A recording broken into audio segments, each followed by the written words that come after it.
Welcome to the Profit Share Mastery Podcast with your hosts, Linda and Pres McKissack.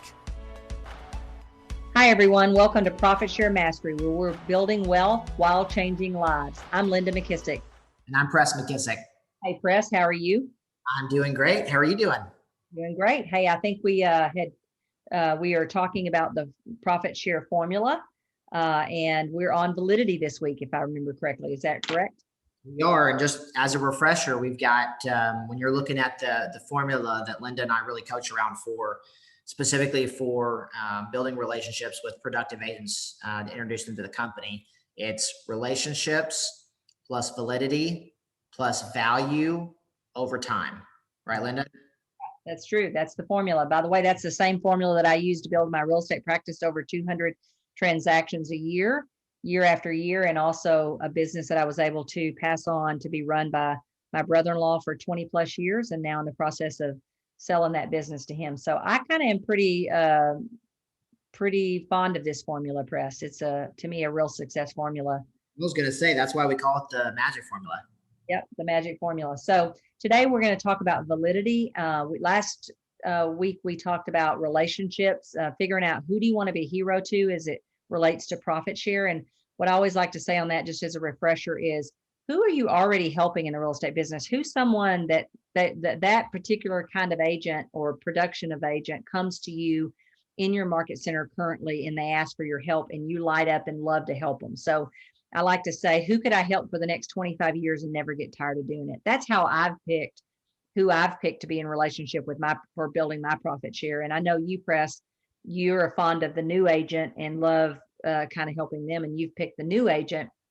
So in our profit share course, we cover both of those strategies on how you and I do that. So you want to talk to that just a minute? Yeah, well, I just think it's, when you think about building your profit share, you've got two options. You can either do it with new, or you can do it with productive agents. And you just got to find the strategy that works best for you. I love the ability to automate a lot of the process, and I think you can do that with new people. They also have a really high need. And for you, Linda, I know you love the challenge, right? The challenge, the process of a productive agent, and get to take them from, I'm not interested in Keller Williams, to, I never thought about this, all the way to, when they join. And there's truly is no cooler feeling than that. Yeah. So part of our formula, after you pick who do you want to be in relationship with, and we say never pick more than about 5 to 10, because you can't go deep with very many more people than that. The next step in our formula is, what is your validity? Because people will not open a door to a relationship with you until you're valid.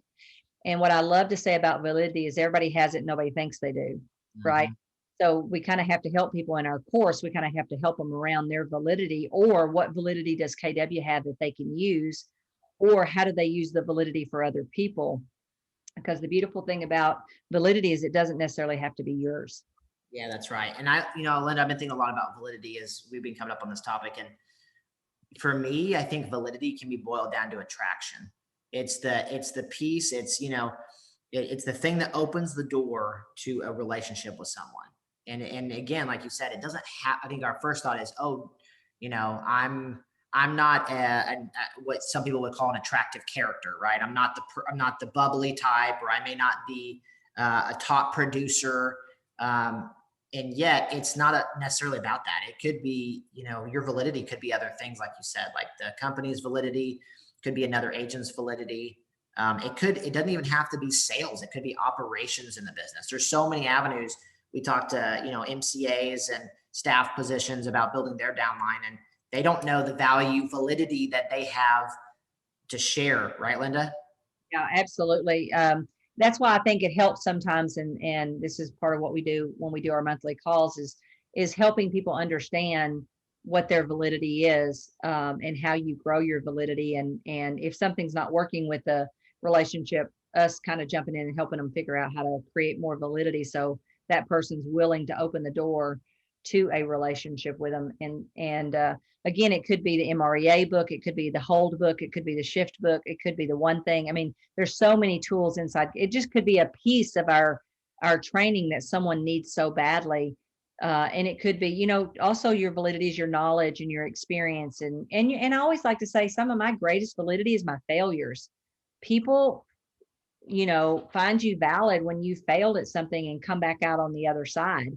So your stories, what you have to accomplish yourself that someone else may need to accomplish, those are all things that create validity for you, for someone else, and gets them to open that door to relationship. Yeah. Linda, I think there's really two pieces of validity, right? There's what's the validity I currently have, and then what's the validity I'd like to have. Yeah. I think people, I think too many times we think, we talk to agents and they're like, oh, I'm just not that. I don't have that. Well, you have things now, and you have things you need to go learn. So the first thing I think we help a lot of agents with, Linda, is realizing their own current validity and how to kind of unpack that.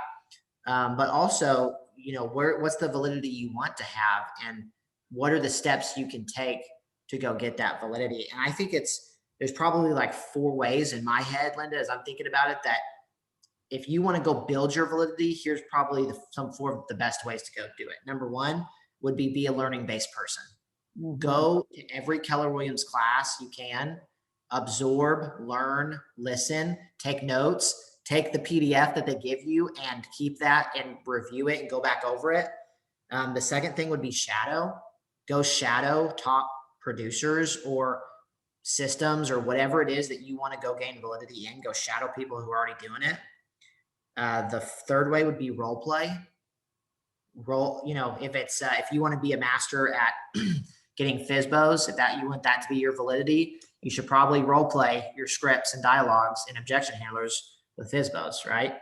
And the last way, and highest form, is teach it. Mm-hmm. And I think this is something that Gary said one time that really stuck with me. And that's it, is if you want to master something, offer to teach it. Mm-hmm. Yeah, I love that. Yeah, there's nothing that creates validity more than being in front of a room and being the teacher. And I would say another one I would add to that, Press, is try more things. Because again, I think some of our greatest validity has come from our failures.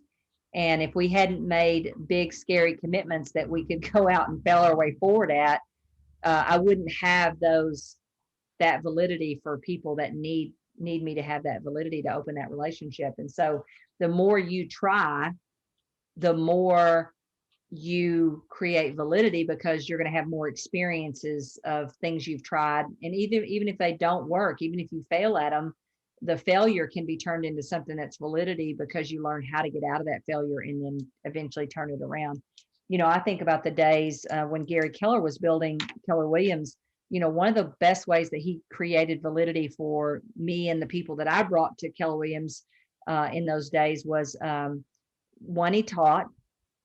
2, he would let you shadow him. And, no matter what he was doing that day, he became more valid to me by the end of the day, because he had opened up his world. And I could see that what he's building and accomplishing are the same kind of things I'm building and accomplishing. And so therefore I was grateful that he would do it. And then it created more validity in my eyes for him. So I think you just being willing to try things and open your world up a little bit to let people be a part of it, whether it's career visioning, and you need to learn it better yourself, and you need to practice and do some of those opportunities and letting other people come along beside you, whether it's lead generation, all of those things. Even if you're not super great at it, I don't think you have to be super great at it. I think just the fact that you open up the curtain and let people in to see that creates validity. It's just like what people are doing on social media now. When they open up their world, even when they make mistakes or they don't do anything perfectly, I think even when they especially when they don't do things perfectly, people they become more valid to people, because they see themselves in that person. They say, well, I can't be perfect either. So I like the fact that you're now more valid to me because you're not perfect. Yeah, you're spot on, Linda. There is validity in being on the journey. Yes. Right? If you're not a master of something, but you're on the journey, a good example would be lead generation. Every agent knows that lead generation should be some piece of their business, right? And if you are not great at it, but you need to do it, could you lead generate and invite an agent to come in and sit with you while you lead generate? I love the story. Linda, you want to tell a story around this? Because this is something Gary did with you, right? He invited you in to come sit and listen to him lead gen. And then I remember what you asked him. Yeah. Well, at the end of the day, he said, well, what do you think? And I said, well, I think I'm not as disciplined as you, so there's no way I could do what you do. Right. And he laughed and said, well, what days have you been here? And I think I'd been there on a Monday and a Tuesday. And he said, yeah, you've never been here on a Thursday or Friday, right? And I said, yeah, you're right. He said, you know why? And I said, no, why? And he said, because I don't invite you to come on those days. You think you're here for you, but you're actually here for me. And I remember thinking, yeah, I became accountability for him to do the hard stuff he needed to do. And yet he became more valid to me because he was willing to open up and let me come shadow him. So it was just a win-win all the way around. And, I think about another time in my career, Ginger Gibson, who eventually one day would become my regional director. She was a brand new agent out of Oklahoma. And I think I had taught a class in Oklahoma. And she came up to me and said, could I come shadow you? And I'm like, sure. So she comes up to Denton, Texas to shadow me on a listing presentation. She'll laugh about this when she hears it because she'll remember specifically. And I had a really hard listing appointment, one where it would only flood like every 100 years, and it actually had flooded. So I didn't know what to tell the people. So I'm needing a moment to gather myself and think, and Ginger's there shadowing me. So I look up and I go, Ginger, what do you think? She said, I about died. She's thinking, I don't even know what to think. I'm here because I'm trying to learn from you. But we laugh about that today because even though I probably didn't have the perfect answer for those people at that time, because I had to think about what are we going to do?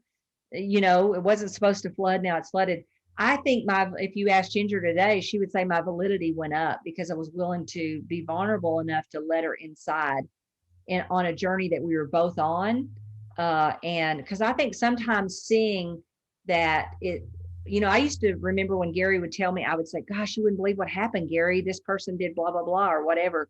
And it's, oh yeah, let me tell you when that happened to me. And his failure or his debacle would be way bigger than mine. But I remember the appreciation of thinking, okay, well, at least I know I'm on the right track. If it happened to you too, I must not be too far off track. And so I think there's lots of ways to create validity, and they don't all have to be just your own. Of course, your own, learning, failures, experience, what you need to be doing tomorrow that you could open your door and let someone else in, picking a topic that you love, or what do you already teach in the market center, or what books does Keller Williams have that you could use as validity, what classes, what pieces of the material, what are you doing already that somebody would love to come alongside you and learn while you're learning even? Like I think about the girl press that we took that was going to the foreclosure steps when you and Dad were going, and just offering to let her come along and learn the same process. Eventually she came over to KW because, we became more valid to her being willing to help and to teach her. Yeah, Linda, Yeah, exactly. And I think the way I kind of view this is there's two ends of the spectrum. We're talking a lot right now on the end of the spectrum of, I think there's two pitfalls. The one pitfall is a lot of agents, probably most of them, feel like they have no validity, right? Or they don't see their own validity. However, there's kind of another end of the spectrum here, and that's the agent that you're a top agent and you feel like you have validity, but the reality is no one probably cares because of the ego pitfall, right? There's the I don't have validity, no one wants my validity. And the other end is the ego pitfall. And talk a little bit, Linda, around, as a top agent, I think you can have great validity, but the way that you present it is so important. Well, the way you treat other agents. So what I see is I see agents who they don't see the value in relationships with other agents, so they just treat them like crap. And you're never going to be valid to those agents because you've already treated them like crap, and they're not going to say, "Oh yeah, come on in, let's come on in and have a good relationship." So I see that a lot, and I always say I've seen more agents lose so much opportunity because they just have not understood the value of relationships with other agents. They think the buyers and sellers are way more important relationships, and that's cost them a lot, a whole lot. I hate to think of what that would cost me. Well, I know for sure it cost almost $1.5 million 1 year. 13 million accumulatively. If I had that kind of attitude, it would cost me. And there's no way I could have known that or seen that, right? And then I think the other thing, Press, is because I've been doing a lot of interviews with top agents recently, because you and I are working on a new online course around listings. And I have really seen a lot of top agents that are actually already doing it to get referrals, but they haven't connected the dots of how do I use my validity to build my profit share. And I get goosebumps and get excited when I hear them doing things that they already naturally are doing to get business referrals, but don't understand how to use it to get profit share, grow their profit share. So I think there's a lot of opportunities there. So I think that's twofold. One is just treating people badly, and the other is not understanding how to use your validity to build your profit share, not just your referral business. Yeah, exactly. Awesome. So anything else you'd want to add on validity? I know next time we're going to talk about how to figure out what someone's value gap is, or value that's needed.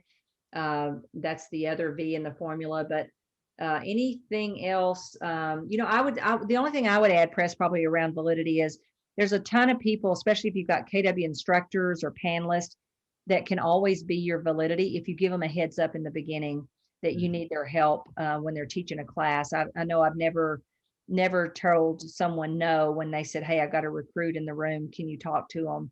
And they kind of give me a brief description of what that person, where they are in their life and how I might be able to help them. So I think KW instructors and teachers and leaders are always willing to step in and be your validity. And then to allude to something you said before, MCAs, all staff members, productivity coaches, everybody in Keller Williams has validity. They're just not understanding how to use it to build their profit share.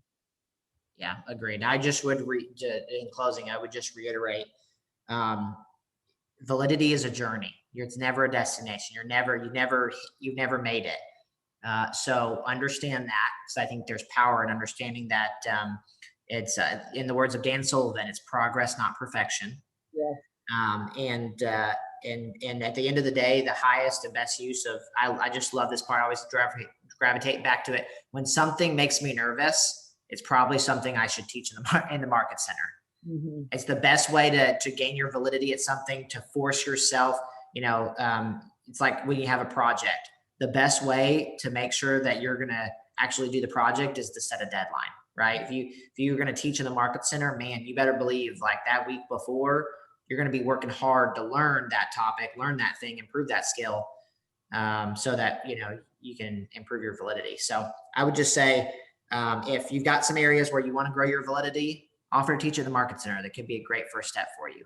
Yeah. And I would say, last week we talked about relationships, and probably more than likely, we told you to pick a few above your production, a few at your production, a few below your production. And that's because those are people that you will have natural validity for, because you're a little farther along on the journey.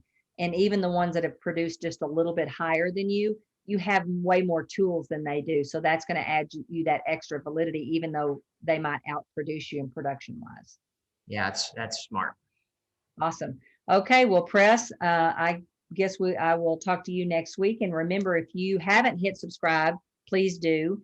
And the greatest compliment you can give Press and I is to pass this podcast along to anyone else in KW, maybe some people in your own profit share tree or downline that you would like to get them inspired about building wealth while they change lives.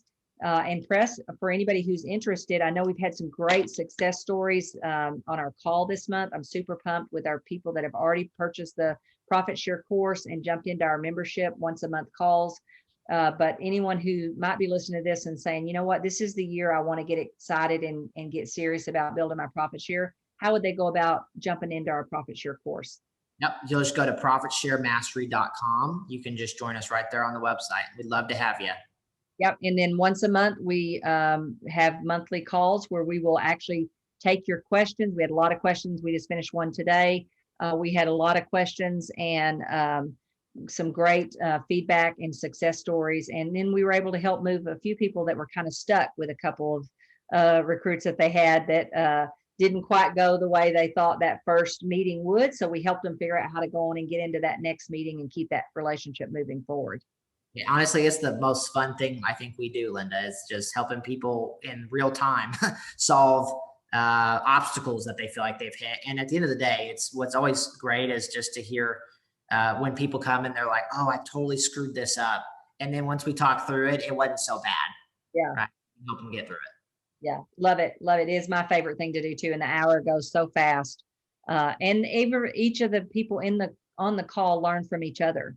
I think they learn. And there was a lot of great ideas shared today. Like one lady was doing a ladies leadership group. That was the way she was starting to build relationships with other agents. So there's a lot of great ideas that are shared that aren't from you and I, which I love. Power of the smart people around us, right? Yes. As Joe Polish says, there's no problem that can't be solved with the right genius minds. And we have the right genius minds in our Profit Share course. So anyway, if you want to come join us, reach out to us at profitsharemastery.com. We'd love to see you finish the online course and then jump into our calls next month. We'd love to see you there. So Pres, I'll see you, I guess, next week. All right. Talk soon.